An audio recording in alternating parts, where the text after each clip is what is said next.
All right, guys, we are finally doing it. I am ready to start my Throwback Thursday series here on my channel. Now, I'm gonna be honest, I don't know how consistent I'm gonna be, if it's gonna be every Thursday, every other Thursday. We're gonna shoot for twice a month. But for 2026, I want to kick it old school on Thursdays and do some nostalgic makeup. We're all kind of feeling the vibes of yesteryear, aren't we? Like 2016 makeup is having us all in our feels, and I want to fully embrace it, whether that is pulling out old makeup from my collection, talking about the things we used to do back in the day, the products we used to know and love. Everything is just going to be throwback. You know, back when makeup and the beauty community was truly, truly fun, like it was actually a community. I mean, we still have fun here on my channel, but we can't deny that the whole landscape of the beauty community now is sell, influencer driven. I can't stand it. So I want to lean into the memories of when things were really, really fun. So with that being said, hey there guys, it's Tina and I am back, and I hope you guys are doing well and staying safe. If you're also back, welcome back. Thank you so much for joining me again.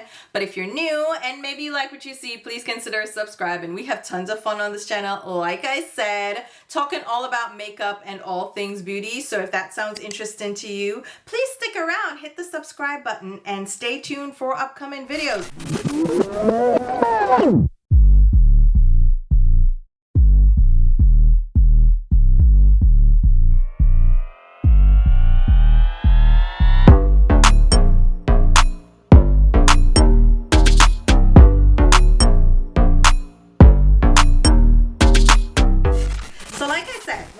Old school, and I am pulling out, I know, the palette that started it all. This palette launched around the same time that I started my YouTube channel back in 2010. I know, 16 years ago, baby Tina started her YouTube channel, and this palette honestly kind of set the stage for eyeshadow tutorials here on YouTube. Back then, we used to do multiple videos on the same exact palette. We would show you a daytime wearable look, a nighttime look, how to go from day to night, an easy breezy everyday look. Like, we were doing it all. And Urban Decay had re-released this palette back in 2024, and they sent it my way. And because they sent it to me, I'd gotten rid of my older palette because I didn't want to just keep it around anymore. I have the newer one, so why wouldn't I keep the newer one? And this way I can put it to use instead of using a 16-year-old palette. Is that really how long I had that palette? Oh my god. The original palette though came with a dual-sided eyeliner pencil. I believe it was in 0 and maybe a brown, or was it just 0 altogether? 0 is their black shade, but it was a dual-sided pencil. And I know people were chasing that dual-sided pencil for a while. They replaced it with a dual-sided brush later on, one of these doodads. But the original one had the pencil, and I don't know where the pencil went, so that's why I'm like, I don't mind getting rid of my older palette. Anyway, where is my laying low paint pot? Where is she going? Oh my god, where is it? Oh my god, that took a little while to find my laying low paint pot. This was the tried and true eyeshadow base back in the day. I applied my Urban Decay Anti-Aging Primer Potion, but we all used to use the Urban Decay Genie Bottle Primer Potion. Do you guys remember this bottle? So there were so many videos showing you how to depot this primer potion, because the shape of it wasn't a genie bottle, right? The shape of it meant that there was a lot of product left over in the crevices and corners. It was not great packaging. Aesthetically, yes, it matched their vibe. Yeah, Urban Decay was that edgy, really fun brand back in the day. So it fit their style, right? But you wasted so much product, and back then we were all about tips and hacks and, you know, getting the most for our money and getting the most use out of products. We were multitasking and doing all of that just to make sure we're getting the most use out of our makeup, right? And we had so few options back then that it made sense that we would have to kind of pull out an eyeshadow as a highlighter or pull out a bronzer as a crease color. So we would teach each other different techniques techniques to get the best out of our makeup, especially when it came to eyeshadow. One of those tips was to use an eyeshadow primer. Urban Decay was my go-to because I learned very early on that I have oily lids, and if I don't use an eyeshadow primer, my eyeshadow will crease, it will disappear, it will fade. So I had to get an eyeshadow primer. The recommendations online at the time were Benefit Lemonade. Y'all remember lemonade? Stop it. Benefit Lemonade was one recommendation, as well as the Urban Decay Primer Potion. We also had the Too Faced Shadow Insurance. So what I did was I got the Too Faced Shadow Insurance first and the Benefit Lemonade. The lemonade was no good for me. It creased, but the Too Faced one worked really well. And then I went ahead and tried the Urban Decay one, which I fell in love with. But I would go between the two because I'm gonna get the most use out of my products. I'm gonna use both of them. So that was the first thing. And then in addition to an eyeshadow primer, hey, let me go ahead and start doing the eyeshadow look instead of just talking. Let's go into the shade Naked. Oh my God, signature Urban Decay. They named the palette after that shade. So it's the namesake shade and it's a great blend-in shade for me. It's a matte beige shade. So that was the first thing, prevent creasing. All right, perfect. I got that out the way. But now eyeshadows, back in the day, the formulations, oh my God, they were so bad, especially drugstore eyeshadows. We would resort to the, what was that, 88 color palette that we would buy on eBay. Shut your mouth. eBay was where we shopped. Amazon wasn't even a big thing at that point. Amazon, we used to buy books from. That's how Amazon started. Did you know that? We were getting textbooks off of Amazon, but eBay was where you went to really get some fun, colorful palettes. We get makeup brush sets off of eBay. We had like a 15-piece brush set that had eyeshadow brushes and face brushes. It was a whole situation, but we got the 88 color palette and we had the 120 color palette. Y'all remember this with me. Oh my God. So we used to grab those palettes, and then we of course had loose pigments. Do you remember that? Loose pigments, which is how Makeup Geek started. I see you, Marlena. So MAC had loose pigments. They were very professional based, and these pigments could be used as eyeshadow, body makeup, face makeup, the works. And they were in these pretty sizable jars. You got a lot of product in it. And what people would do would put them in little 5-gram jars, like just get a little 5-gram measurement of the product in those jars and sell them to people, right? And Marlena, that's how she started on Makeup Geek. She had the forum and everything where we would share makeup looks and tips and tricks and all that. But she started Makeup Geek, the shop, as a side hustle. So she would buy the MAC pigments with her pro discount because I think at that time she was marketing herself as a makeup artist. So I think she did like makeup for weddings or whatever. But anyway, she got pro discount, and so she would buy the pigments 30% off and then resell them. I know, but we would get the pigments, right? And I used to collect those pigments. I still have my MAC pigment collection, and I don't think I will ever part with it. I low-key want to get rid of so many of my products and like whittle things down to bare minimum. I don't know if I have the gumption for it. I really want to get it done though. I low-key want to make space and stop having a full-on makeup room, but I don't know when I'm going to build myself up to that. But that's how Makeup Geek started. All right, let's go into Buck. And at that time, MAC was the go-to. You could get eyeshadow singles, and I'm gonna use Buck just in the crease to do a little build up. So you could buy the Pro Pans, which went in magnetic palettes. And at that point, the magnetic palettes were the MAC palettes. So you could buy the quads or you could buy the 15-pan palette. And at that point, they had the inserts in them. So they weren't just fully magnetic. You had to use a little inserts. And we would get the Pro Pans and build a 15-pan palette. And I think the eyeshadows at that point were $14 a pop. So you could build the whole palette, and I think you could get the palette for $10 at the time. So a full palette would cost you $150. That's how much we were paying for 15 eyeshadows back in the day, because singles were the name of the game. You had Urban Decay singles, you had Stila singles, you had the MAC singles, you had singles floating all around. You would have a quad, so 4 eyeshadows, or a quint here or there from the mainstream brands, but you didn't have this larger type of palette. And here comes Urban Decay in 2010 to really light up our world. And we went crazy over this palette, right? The funniest part about it is we didn't even thrive on matte eyeshadows back in the day. There are only 2 true mattes in, well, no, 3. Well, Virgin is not quite a matte. It's a little bit of a satin. But we thrived on shimmer shades. Like, there were barely any mattes. 2 mattes in this palette. This black, you could argue, is a bit of a matte, but it's not because it has a little bit of shimmer to it. So I'm just going to go in with, I feel like I want to do Dark Horse, which is a shimmer, but the shimmers back in the day weren't metallic necessarily. They had some sheen to them, but they weren't too sparkly and crazy. So you could still use them kind of like you would a matte to build dimension. And it wasn't unheard of to have a full shimmer look. No one was really doing the crazy build out gradient looks that we saw in 2016, 2018. We were still doing very subtle shading in the outer V and all over lid shade, and maybe an inner tear duct highlight. But there was always a brow highlight. And what was your brow highlight of choice?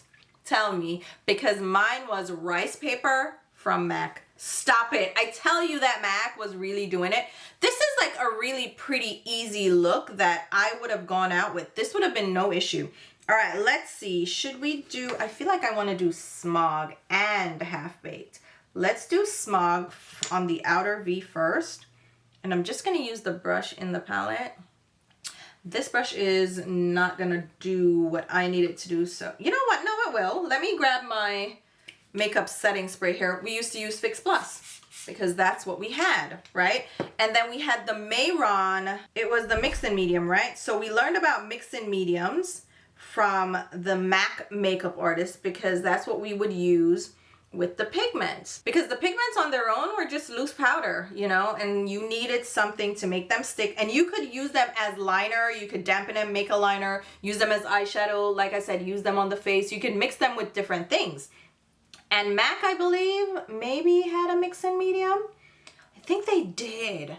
I don't know if that came later or it was around the same time, but they had their own mix-in medium too. Yeah, they did. It was a glycerin-based mix-in medium in a little dropper packaging, like a squeeze tube, and it was very professional. And people would use the Mayron one as an alternative. So yeah, we were doing so many fun things, but we were being really creative back in the day. Do you remember when we used to use paintbrushes too as eyeshadow brushes because they were dupes of the MAC eyeshadow brushes? Oh my God. So again, MAC eyeshadow brushes were kind of the standard. Like you wanted to get a MAC eyeshadow brush, but they were $30-something a pop. Like nobody had the money.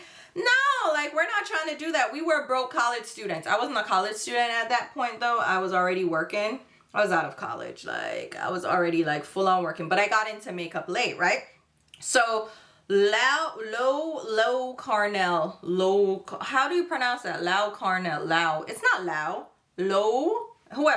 Low Carnell from Michaels. We would go to Michaels and pick up these paintbrushes that looked like MAC brushes. Shut your mouth. I know. Do not judge us, okay? We were doing that. All right, I'm going into Hustle because I think Hustle might be a little deeper, a little richer. Hustle is this shade here. We would go into Michael, pick up the brushes that look like the MAC 217. Do I have a MAC 217 here? No, I do not. But think of like this shape of brush. This is a number 15 from Refer. But this style of brush is what we would try to duplicate from other brush brands. We had Sonia Kashuk was also another brush brand that we found in Target. They were making similar shape brushes, but MAC was the standard. So you would try to get cheaper versions because, hey, we can't afford it and we just want to get the eyeshadow done. I'm going into the black shade now, which is Creep. And we're going to use a number 1 from Refer, which is a blending brush. But back then it was like, all right, we need a shader brush, which is the MAC 239. If I remember correctly, yes, I do. The MAC blending one, which was 217. You needed a flat shader, which was the 242, the small one. And then the large shader was the 252. Then you need a liner brush because everybody was doing winged eyeliner. I forget which one that one was. Was it the 263? Was the angled liner? I may be right with these numbers. But you had to get all the MAC dupes if you couldn't afford to get the MAC ones. Or you would slowly build up your collection of MAC brushes. You know what? This black is actually pretty nice because it's not overly black. It's very sooty and pretty. Oh my God, let me find out, Herbs. Herbs is one of Herbs. Yeah, we have that nickname for Urban Decay here on this channel because we go way back. I'm allowed to call them Herbs. But I have this unwavering love for Urban Decay that will never fade until they go into Never Neverland with the way they're going right now. Let's grab Virgin. It's a little tiny bit. So this is a 252. I've never replaced my 252. These brushes, oh my God. So my brushes have got to be 15, 16 years old because I had collected my MAC brushes, these specific ones, like way back when. MAC brushes, oh my God, that's what started my brush addiction. But everybody was trying to replicate what MAC was doing. Like I said, Makeup Geek went in there, started selling MAC pigments, and I think MAC probably didn't care because they were getting the sales. They caught on at some point. Let's do Sidecar, which is the most shimmery shade in the palette. Let me dampen my brush again. But I don't know, maybe her specific store caught on or whatever, that she was buying all these pigments. Like, why are you buying all these pigments? They are huge. But she was reselling them. And, you know, other brands caught on and started making loose pigments, and we would just find the best shades out there. I mean, I'm sorry, Urban Decay, this palette is timeless because it's still performing really well. Oh my God, that is so stunning. It's still doing what needs to be done. Urban Decay, I will never leave you. Oh my God. But yeah, Urban Decay is one of the brands that I started out with, and they will always hold a special place in my heart. I don't care what anybody says. Urban Decay all the way. All right, I need a primer. Let's use my, what is it? Ooh, my Fenty primer. This is not a throwback. What did we use for primer back in the day? Oh my God. Yes, Milk of Magnesia. For oily skin girlies, we used to use Milk of Magnesia for oil control. We also had the MAC oil control lotion. MAC had a primer as well, a face primer. I wasn't big on face primer back in the day because I just didn't see the need, and I was very oily. So I would try to minimize oil as much as possible. So I would actually use the MAC oil control lotion as my moisturizer. And then I would go in with the Milk of Magnesia as my oil control step. Shut your mouth right now. Shut your mouth. Like, what were we doing? Everybody used to go crazy about that step. Like, oh my God, you're drying out your skin. You don't know what this is doing. Girl, we survived. It's fine. It wasn't that serious. But we would do all kinds of things, you know, to replicate the effect. Now we have so many options at our fingertips. Like, it doesn't even matter. You know what? I'm just going to use... Let's use what I've been using lately. Where is it? I'm always nervous that my child grabs something and hid it from me. She's gotten to that point where she's grabbing things and hiding them in drawers and stuff because now she knows to open up drawers. You know what? Let me let that sit for a little bit. Right. So we would always try to duplicate what MAC was doing. And part of that was getting the brushes Lowell Carnell. You know the brushes. How you pronounce it? It's spelled like Lowe's. Low Carnell brushes. There you go. We would use these scratchy ass paint brushes just because they were similar to MAC brushes. And let me tell you right now, they were scratchy, but we made do. Like, we made it happen, right? And like I said, we were getting those brushes, those 15-piece brushes from eBay, you know, trying to satiate what we were missing. Color was a big thing. And like I said, you were not trying to build a collection on a $150 15-pan palette from MAC. Like, it was too much. So we would get these palettes from eBay, and I think they were like, maybe, they weren't that expensive, like $30 for the 120 pan palette. And there were small eyeshadows, but we had like a rainbow of shades. And we had all the shades that we could need. I had the 120 palette plus the 88 palette, and it was just generic. Everybody had a version of that, and we loved them so much. I'm just using the Rare Beauty foundation because we're kicking it old school. We're doing a matte face, and this is a matte foundation. What I love about this foundation is, one, the shade match. Two, it self-sets, so it works really well for me and my oily skin. But yeah, we would have so many tips and tricks for each other and so many dupes and alternatives and what to do in the case of your eyeshadow creasing. I had to find that out the hard way. Like, I started wearing eyeshadow and my eyeshadow would just crease and look terrible. And I found out what I could do online from everybody else, right? And that was how the beauty community was. And like I said, we would see tutorials of a palette repeatedly. We would do looks with the same palette like 10 different times. It never got old. It didn't matter. Like, what looks can we create from this palette? We wanted to see options because remember, a lot of us were beginners in makeup. We didn't know much. We could only learn from the counters and from our family members or friends. If somebody in our lives was a makeup lover and they knew what they were doing, low-key, they probably didn't know what the hell they were doing anyway. And we would just have to learn on our own. And now we had this community where we could learn from each other. And there were numerous tutorials showing you how to do this look, how to pair the colors in the palette together, like what made sense. Because again, we were all brand new at the time, just trying to figure it out. All right, that was my Lancome concealer. Love this concealer, by the way. And I've just been using the same products over and over again. Like I said, I'm gonna set my under eyes, set that concealer. I'm gonna leave the face as is for now because this foundation, like I said, self-sets. Y'all, look at my Laneige powder.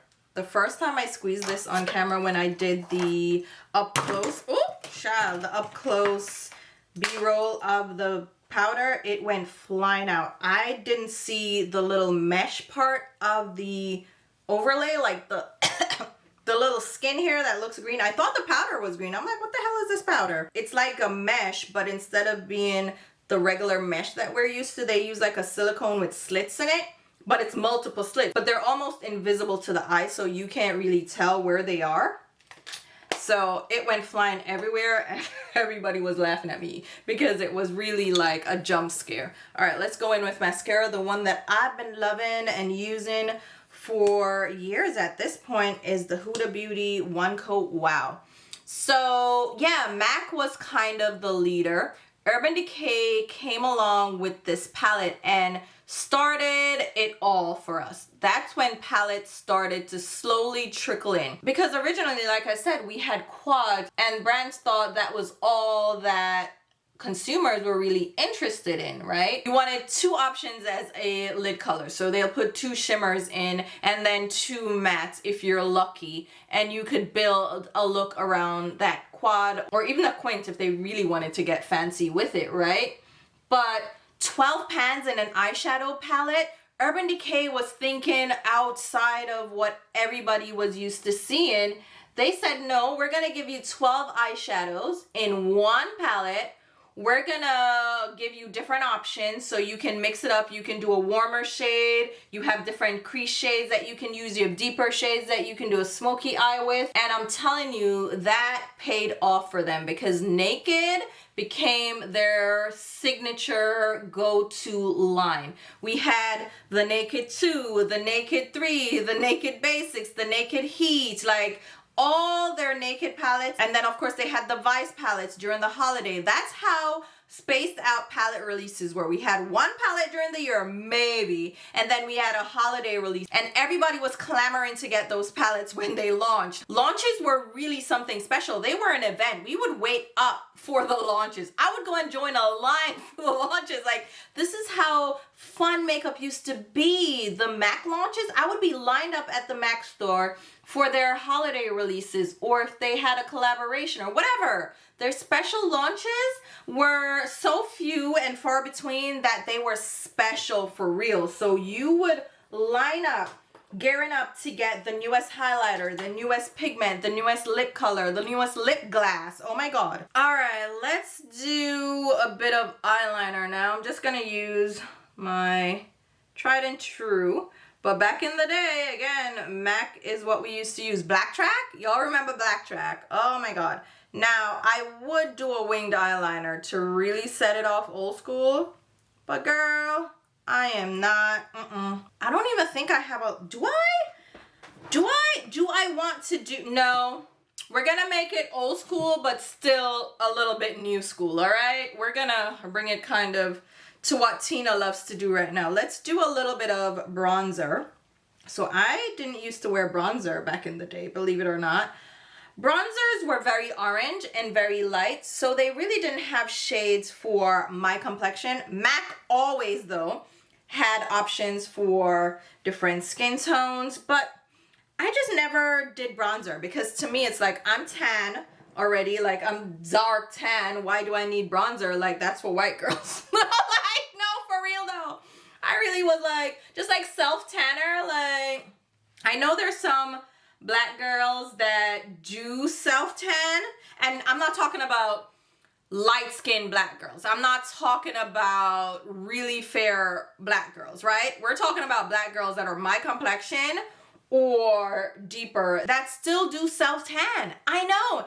And I get why, right? Once they explained it, they were like, no, to even out the complexion and to give your body that glow. Like I can see that being beneficial on my skin, like on my legs, to just be like one thing. I can see it. I see it, right? To give you that uniform, almost like wearing stockings. Yeah, I see it. I see the vibe. I just wouldn't do it. But just like I thought self-tanning, right? And like bronze and lotions and all that was for white girls. And it's not just white girls, it's anyone with fair skin, right?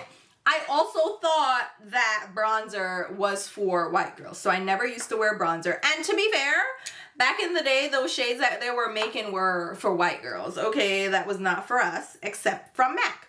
Now I'm gonna go in with the Gingerly, which was my go-to blush shade back in the day from MAC. Oh my god.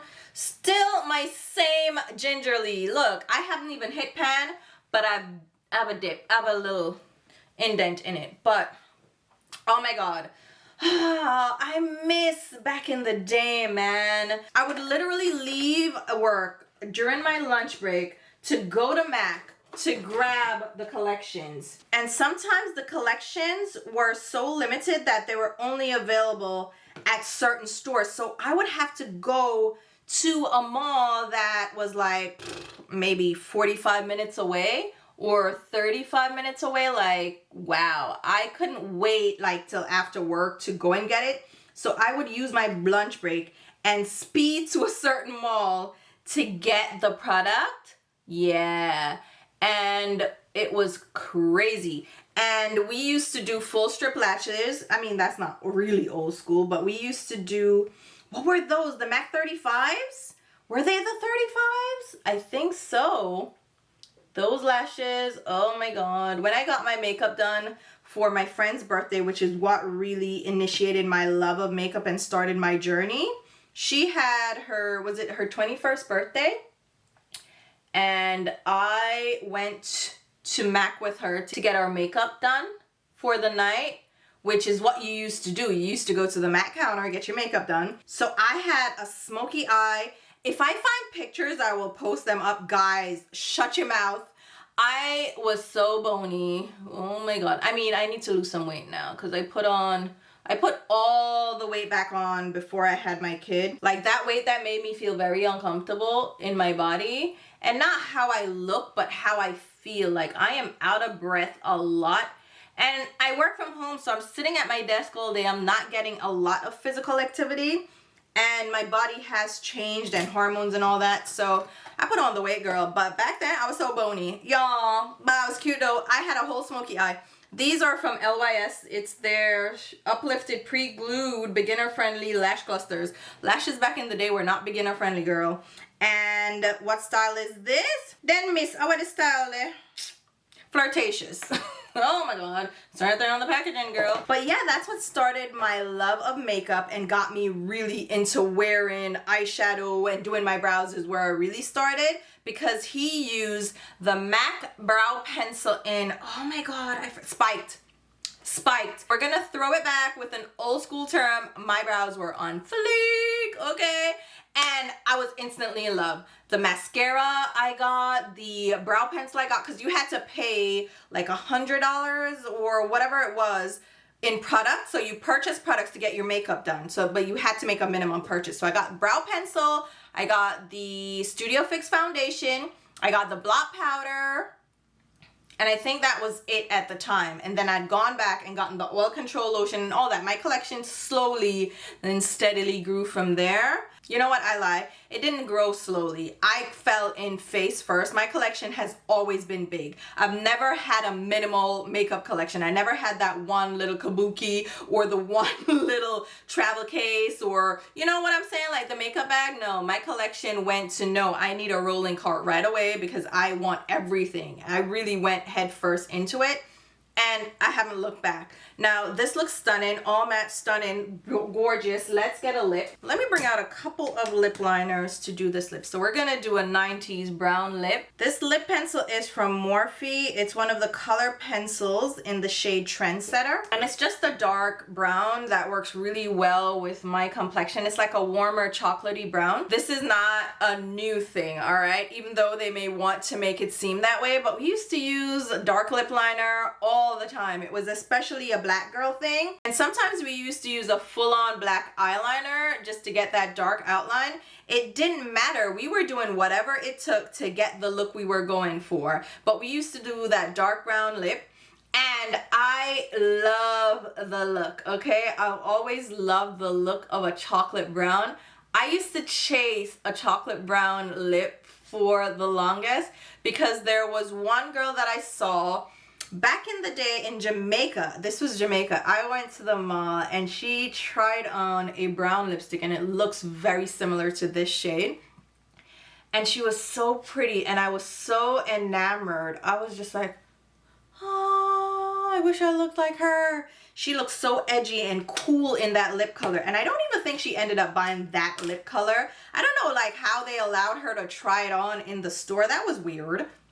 Now that I think about it, she tried that lip color on and then maybe it was a tester. Had to be a tester. Anyway, she looks so good in that lip pencil and I'm like, she should have bought that because it looked so good. Oh my god. I'm going in now with a Kaleido Sculpting Lip Pencil. This is double espresso. It's a deeper brown. And another thing that was really fun back in the day is that we used to do lip combos. So we would give you a lip recipe, which was a lip liner, a lipstick, and a lip gloss, because we would do a full-on combination. And that was also like a fun thing that we would share online. But here you have it. Let me get some earrings and I'll be right back. All right, we are back. All right, so here we have it. I actually picked up a new MAC lip glass. Oh my god.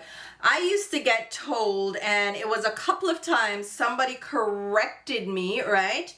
Oh, why are you saying lip glass? Like I would do a video and I'd be like, oh, I'm using this lip glass. And they'd be like, you're so stupid. It's a lip gloss, you idiot. And I'm like, actually, you're the idiot because it's actually a lip glass, because MAC calls their lip gloss a glass because it's a glass, it's shiny. Okay, but they have this new collection of lip glass cushion, which is a oil and gloss infusion, and it's meant to give your lips a cushy feel while not being sticky, which MAC lip glasses were notoriously sticky, but we would just work with it because sticky meant it was more long wearing. Not anymore. We're not doing that anymore. We're not going for the uncomfortable matte lipsticks, those liquid lipsticks. Oh, so drying. We're not going for the sticky lip gloss just for the sake of wearing a lip color. We will not suffer anymore for beauty. Absolutely not. We'll reapply if we need to. We're not really out here trying to get butthole lips in the works. So here you have it, guys. Oh my god, this was so much fun. I expected to have fun with this makeup look. I'm gonna do a little setting spray. Setting spray was another thing that we would do, the MAC Fix Plus. Not me though. Everybody else would. I wouldn't, because I didn't care about, you know, being dewy or setting my face to set my powder down or anything, because I didn't over powder that much. And I have oily skin, so I never wanted to add a glow back to my skin, which is what Fix Plus would do.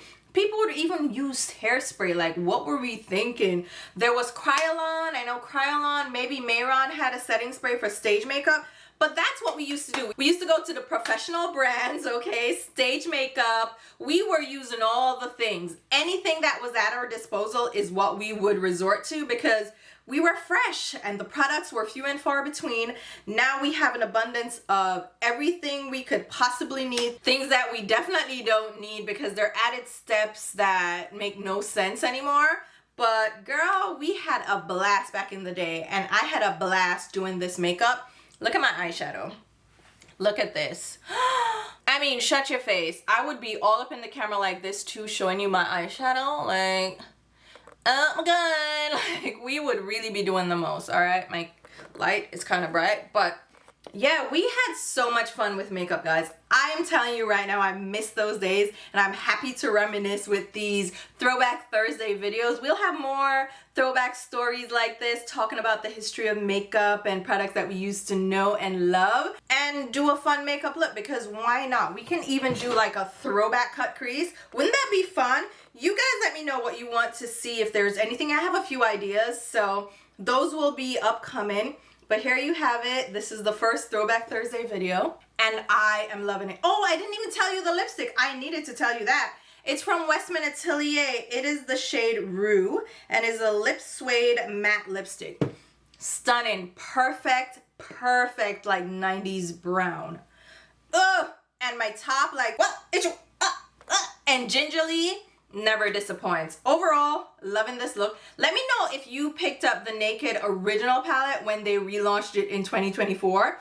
I know it sold out quite quickly and then there were restocks and whatever, so I hope you got your hands on it because it's truly like a great staple palette. Like, look at this. This is such a beautiful look. It's an everyday wearable. Shut your mouth. Urban Decay, I love you guys. I hope you don't go out of business because the way how, who owns them? L'Oreal? It's L'Oreal that owns them, right? Or Estee Lauder.